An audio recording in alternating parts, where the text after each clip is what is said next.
नमस्कार दोस्तों, स्वागत है आपका अपनी YouTube channel Veeru Dwivedi education hub पर। उम्मीद करता हूं कि आप बेहतर होंगे, आपका परिवार बेहद उम्दा, अच्छा और स्वस्थ और खुशहाल होगा डियर। आज हम बात करेंगे बाल मनोविज्ञान के 35 क्वेश्चनों की, टॉप 35 क्वेश्चनों की, जो कि आगे आने वाला यूपी टेट हो या सी टेट हो या सुपर टेट हो, बाल मनोविज्ञान का ये एक ऐसा वीडियो है आपको जो आपके ज्ञान को बहुत ज़्यादा इम्प्रूव करेगा और यहाँ से आपको प्रश्न भी एग्जाम में देखने को मिलेंगे डियर।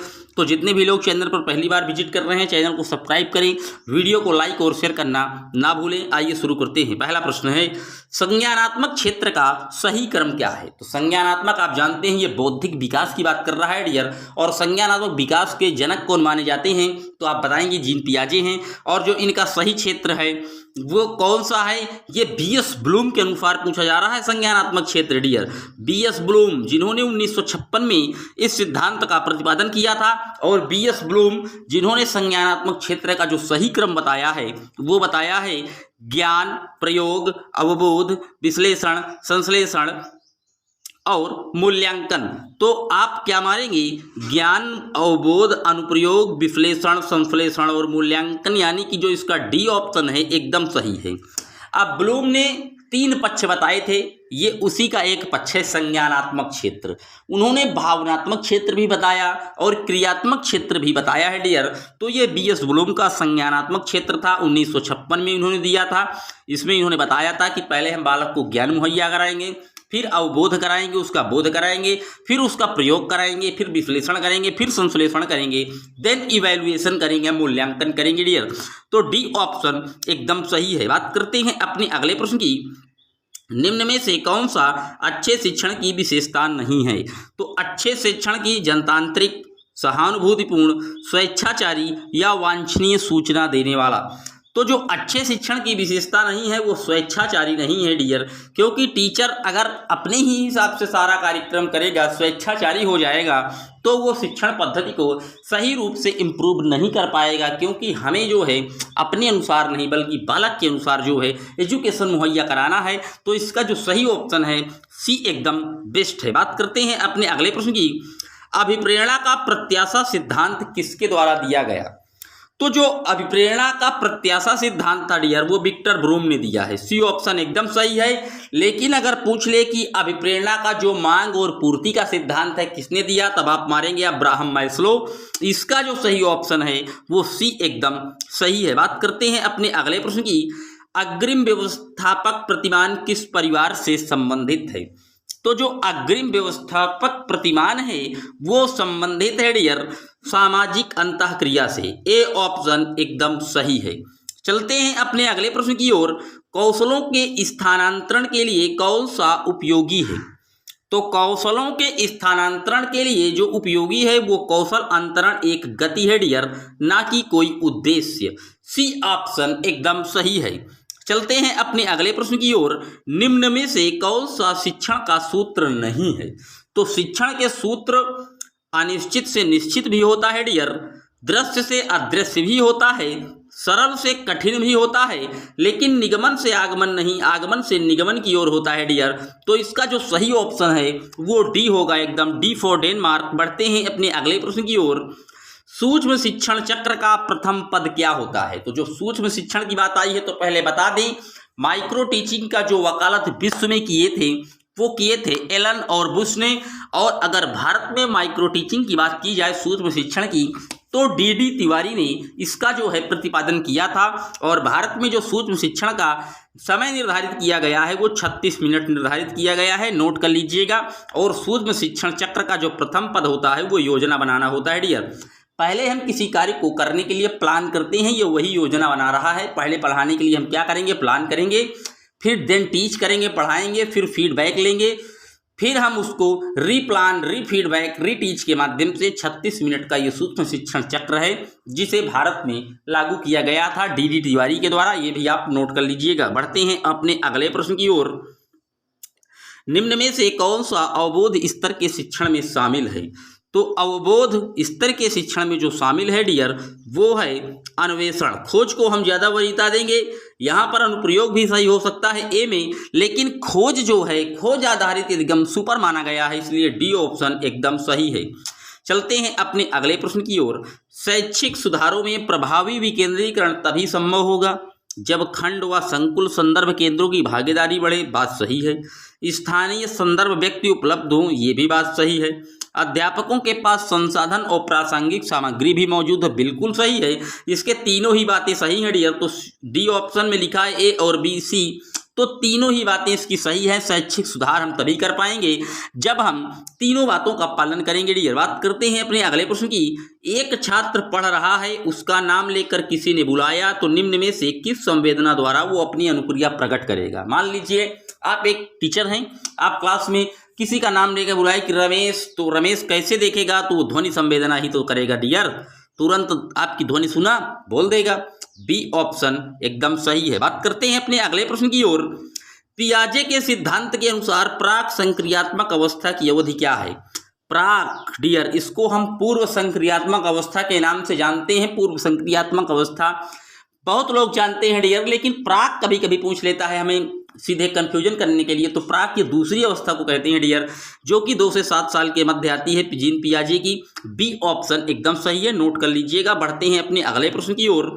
निम्न में से कौन सी बाद की बाल्यावस्था के बौद्धिक विकास की विशेषता नहीं है। तो जो बाल्यावस्था की बौद्धिक विकास की विशेषता नहीं है वो है भविष्य की योजना की सूझबूझ। सी ऑप्शन एकदम सही है। बात ये बाल्यावस्था की योजना नहीं है डियर कि भविष्य की योजना की सूझबूझ में लग जाइए, तो एडोलसेंस की बात है, किशोरावस्था की बात है डियर। सी ऑप्शन एकदम सही है। बात करते हैं अपने अगले प्रश्न की। इनमें से कौन सा मनोवैज्ञानिक भाषा विकास से संबंधित है। तो जो भाषा विकास में अग्रणी माने जाते हैं वो है नोम चोम्स्की। बी ऑप्शन एकदम सही है। बात करते हैं अपने अगले प्रश्न की। थार्नडाइक ने अपने सिद्धांत को किस शीर्षक में सिद्ध किया है। तो थार्नडाइक ने अपने सिद्धांत को दिया है अधिगम के प्रयास एवं भूल के सिद्धांत। इन्होंने बिल्ली पर अपने प्रयोग को दिया था, एरर एंड ट्रायल थ्योरी के नाम से अधिगम के सिद्धांत दिए थे थार्नडाइक ने। याद कर लीजिएगा, इनके जो है 3 मुख्य नियम है और 5 गौड़ नियम है डियर। बात करते हैं अपने अगले प्रश्न की। गिरोह अवस्था किस आयु वर्ग एवं विलंब विकास से संबंधित है। तो जो गिरोह की अवस्था है डियर वो संबंधित है 8 से 10 वर्ष एवं समाजीकरण से। बी ऑप्शन एकदम सही है। बात करते हैं अपने अगले प्रश्न की। पियाजे के अनुसार संज्ञानात्मक विकास की तृतीय अवस्था निम्न में से कौन है। तीसरी अवस्था की बात पूछ रहा है। तो पहली संवेदी पेशी अवस्था, दूसरी पूर्व या प्राक संक्रियात्मक अवस्था, तीसरी मूर्त संक्रियात्मक अवस्था और चौथी औपचारिक अवस्था होती है डियर। तो तीसरी पूछ रहा है तो आप मार दीजिए मूर्त संक्रियात्मक अवस्था। बी ऑप्शन एकदम सही है। बात करते हैं अगले प्रश्न की। निम्न में से अधिगम में योगदान देने वाले मनोवैज्ञानिक कारकों में कौन सा शामिल नहीं है। तो जो मनोवैज्ञानिक कारकों में शामिल नहीं होगा डियर वो कौन सा कार्यक्रम शामिल नहीं होगा। प्रेरणा बिल्कुल शामिल होगा, रुचि भी शामिल होगी, अधिगम की इच्छा भी शामिल होगी, लेकिन विषय वस्तु का स्वरूप कोई जरूरी नहीं डियर। डी ऑप्शन एकदम सही है। बात करते हैं अपने अगले प्रश्न की। निम्न में से सामाजिक मूल्य कौन सा है। तो सामाजिक मूल्य जो है, आप समाज में रह रहे हैं, आप सामाजिक मूल्य कैसे करेंगे। मान लीजिए आपके अगर बगल या आस पड़ोस में कोई विपदा आ गई, किसी भी प्रकार की कोई घटना घटित हो गई, तो आप कैसे करेंगे सामाजिक मूल्य। तो आप सहायता परक व्यवहार ही तो करेंगे डियर। तो सी ऑप्शन एकदम सही है। चलते हैं अपने अगले प्रश्न की ओर। पश्च अन्वेषण तथा साधन साक्ष्य विश्लेषण में किसका उदाहरण है। तो जो ये उदाहरण है प्रकार्यात्मक स्थिरता का। डी ऑप्शन एकदम सही है। बात करते हैं अपने अगले प्रश्न की। सीखने के वक्र अभ्यास द्वारा सीखने की मात्रा, गति और प्रगति की सीमा को ग्राफ पर प्रदर्शित करना है, ये किसने कहा था। तो वक्र की बात आई है तो पहले वक्र बता देते हैं। वक्र 3 प्रकार की होती हैं, उन्नतोदर, नतोदर और मिश्रित। उन्नतोदर में पहले सीखने की गति ऊपर जाती है फिर नीचे आती है डियर, ये उन्नतोदर है। अनतोदर में पहले नीचे जाती है फिर ऊपर होती है अचानक। और मिश्रित में कभी घटती है कभी बढ़ती है। तो ये सीखने के जो है वक्र कहलाते हैं डियर। और ये सीखने का जो अभ्यास है वक्र पर, इसका जो प्रदर्शन है वो एबिंगहॉस ने किया था डियर। बी ऑप्शन एकदम सही है। चलते हैं अपने अगले प्रश्न की ओर। निम्न में से कौन सा थार्नडाइक के अधिगम के प्राथमिक नियमों में शामिल नहीं है। अभ्यास का नियम शामिल है, प्रभाव का भी शामिल है, तत्परता का भी शामिल है, लेकिन ये जो साहचर्य स्थानांतरण का नियम है ये मूल नियम नहीं है, यानी कि प्राथमिक नियम नहीं है, बल्कि एक गौड़ नियम है। गौड़ नियम भी 5 बताए थे थार्नडाइक ने, उन्हीं में से ये एक है। बात करते हैं अपने अगले प्रश्न की, अनुकूलित अनुक्रिया सिद्धांत किसके अनुकूलन पर बल देता है? तो जो अनुकूलित अनुक्रिया सिद्धांत है ये बिहेवियर पर बल देता है, व्यवहार पर बल देता है। ए ऑप्शन एकदम सही है। बात करते हैं अपने अगले प्रश्न की, क्रिया प्रसूति अनुबंधन का दूसरा नाम क्या है? तो क्रिया प्रसूति अनुबंधन का जो प्रयोग था 1913 में बीएफ स्किनर ने चूहों पर किया था और इनका जो दूसरा नाम था उसे हम नैमित्तिक अनुबंधन के नाम से भी जानते हैं। ए ऑप्शन एकदम सही है। बात करते हैं अगले प्रश्न की, निम्न में से कौन सी अधिगम की एक विशेषता नहीं है? अधिगम व्यवहार में अपेक्षाकृत स्थायी परिवर्तन है, बिल्कुल सही है। अधिगम प्राणी की अभिवृद्धि है, बिल्कुल सही है। अधिगम का अवलोकन प्रत्यक्ष रूप से किया जा सकता है, बिल्कुल सही है। लेकिन अधिगम एक लक्ष्योन्मुख प्रक्रिया है, ये गलत है। लक्ष्य से उन्मुख नहीं है, लक्ष्य से सन्मुख है डियर। तो डी ऑप्शन एकदम सही है। बात करते हैं अपने अगले प्रश्न की, कोहलर यह सिद्ध करना चाहता था कि सीखना कैसे होता है? तो कोहलर ये सिद्ध करना चाहता था डियर कि सीखना क्या है, एक स्वायत्त और यादृच्छिक क्रिया है। ए ऑप्शन एकदम सही है। कोहलर ने सुल्तान नामक वनमानुष पर प्रयोग किया था। कोहलर एक गेस्टाल्टवादी मनोवैज्ञानिक थे। इन्होंने कहा था कि सूझ क्या है, ये अचानक आती है डियर। तो स्वायत्त क्या है, यादृच्छिक क्रिया है। ए ऑप्शन एकदम सही है। बात करते हैं अपने अगले प्रश्न की, किसी भी नई भाषा को सीखने के लिए कहाँ से प्रारंभ किया जाना चाहिए? तो जब आप कोई नई भाषा सीखने जा रहे हैं, मान लीजिए आप हिंदी के वक्ता हैं लेकिन आपको संस्कृत का ज्ञान नहीं है, तो संस्कृत सीखने के लिए आप क्या करेंगे? तो आप करेंगे अक्षर व शब्दों के मध्य साहचर्य स्थापित करेंगे, तभी आप सीख पाएंगे। सी ऑप्शन एकदम सही है। चलते हैं अपने अगले प्रश्न की ओर, समावेशी कक्षा में किस प्रकार के छात्र और छात्राएं शामिल होती हैं? तो समावेशी जो कक्षा है ये कहती है कि हमारे यहाँ प्रत्येक बालक जो क्या है वो यूनिक है, यानी कि सामान्य तथा विशिष्ट सारे बालक एक साथ ही शामिल होंगे, एक साथ पढ़ेंगे। ए ऑप्शन एकदम सही है।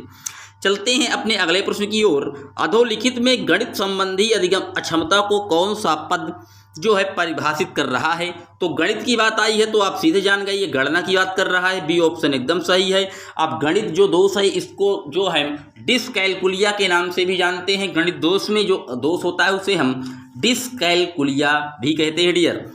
जितने भी लोग चैनल पर पहली बार विजिट कर रहे हैं चैनल को सब्सक्राइब करें। वीडियो अगर अच्छे लग रहे हैं तो लाइक और शेयर करना ना भूलें। बात करते हैं अगले प्रश्न की, समावेशीकरण की सफलता के लिए क्या आवश्यक है? तो समावेशी सफलता है उसके लिए जो सबसे ज़्यादा जरूरी है वो है क्षमता जो है समावेशी के लिए सफलता की बात की जा रही है डियर, तो संवेदनशीलता जरूरी होगी। अभिभावक की भागीदारी ना होना गलत है। बिना अभिभावक की भागीदारी अगर नहीं होगी तो बच्चा कैसे इंप्रूव करेगा डियर? विद्यालय से जाने के बाद अभिभावक को अपने बालकों से भी प्रश्नों और उत्तर के माध्यम से संपर्क स्थापित करना बहुत जरूरी है। अलगाव की बात तो कर ही नहीं रहा है। समावेशी मतलब समावेश करना है।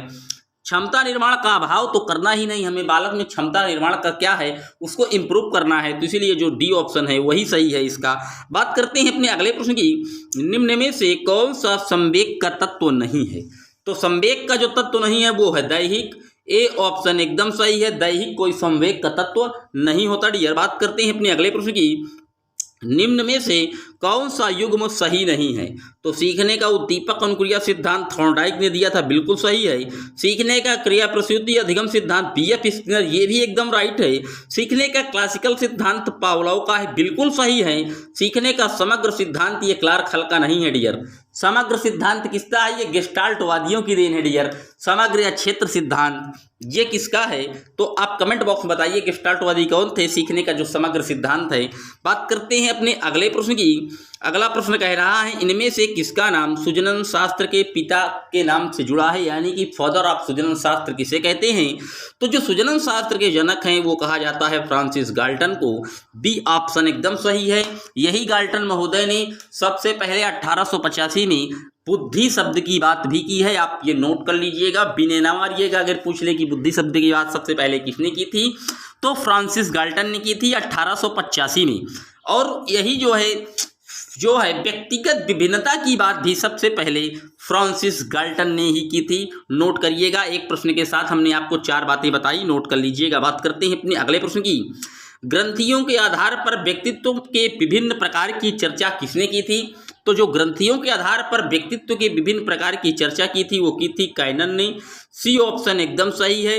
बात आई है व्यक्तित्व की, तो बता दें जो व्यक्तित्व यानी कि पर्सनैलिटी है ये यूनानी भाषा के शब्द पर्सोना से बना है, जिसका अर्थ होता है मुखौटा। नोट कर लीजिएगा। चलते हैं अपने अगले प्रश्न की ओर।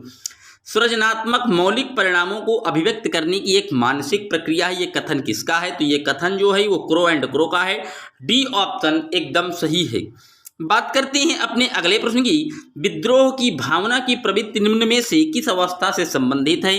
जो विद्रोह की भावना है ये पूर्व किशोरावस्था से संबंधित है डियर। सी ऑप्शन एकदम सही है। बात करते हैं अपने अगले प्रश्न की। सीखने की वह अवधि जब सीखने की प्रक्रिया में कोई उन्नति नहीं होती क्या कहलाती है? मान लीजिए आप क्लास में पढ़ा रहे हैं, लगातार 4-5 दिन से एक ही टॉपिक को पढ़ा रहे हैं, लेकिन बालक को समझ नहीं आ रहा है, वो तनिक भी सीख नहीं पा रहा है, कोई उन्नति नहीं हो रही, तो कहीं ना कहीं वो क्या है, वो सीखने का पठार है, अवरुद्धीकरण है। बी ऑप्शन एकदम सही है। बात करते हैं अपने अगले प्रश्न की। बुद्धि लब्ध निकालने का सूत्र क्या है? तो बुद्धि लब्ध निकालने का सूत्र है मानसिक आयु बटा वास्तविक आयु गुणे 100। सी ऑप्शन एकदम सही है।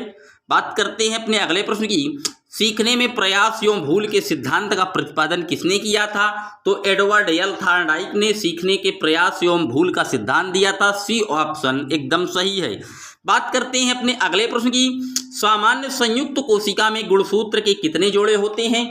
तो 23 जोड़े होते हैं, तभी तो 46 गुणसूत्र बनते हैं डियर। अब बात आई है गुणसूत्र की, तो बता दें क्रोमोजोम या गुणसूत्र की बात सबसे पहले वाल्टेयर महोदय ने की थी, ये भी आप नोट कर लीजिएगा। बात करते हैं अपने अगले प्रश्न की। क्रिया प्रसूति अनुबंधन सिद्धांत का प्रतिपादन किसने किया? तो बीएफ स्किनर ने। डी ऑप्शन एकदम सही है। बात करते हैं अपने अगले प्रश्न की। कोहलर निम्न में से किससे संबंधित थे? तो जो कोहलर संबंधित थे डियर ये अधिगम के सिद्धांत से संबंधित थे।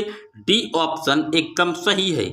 बुद्धि के तरल क्रिस्टलीय प्रतिमान का प्रतिपादन किसने किया था? तो जो बुद्धि का तरल द्रव ठोस सिद्धांत था वो था आरबी कैटल का। ए ऑप्शन में लिखा है कैटल, आप मार दीजिएगा। आरबी कैटल ने बुद्धि के तरल और क्रिस्टलीय प्रतिमान की बात की थी। ये थे डियर आज के 40 महत्वपूर्ण प्रश्न जो कि बाल मनोविज्ञान से थे। आगे आने वाला यूपी टेट और सुपर टेट में आपको यहाँ से प्रश्न जरूर मिलेंगे डियर। ये एक क्लीन स्वीप वीडियो था जिसमें मैंने आपको काफ़ी एक्सप्लेन भी किया। अगर मेरे एक्सप्लेन आपको अच्छा लग रहा है तो वीडियो को सब्सक्राइब करें, लाइक करें और शेयर करना ना भूलें। मिलते हैं जल्द ही आपसे एक और वीडियो में, तब तक के लिए जय Hind. Thanks for watching my video.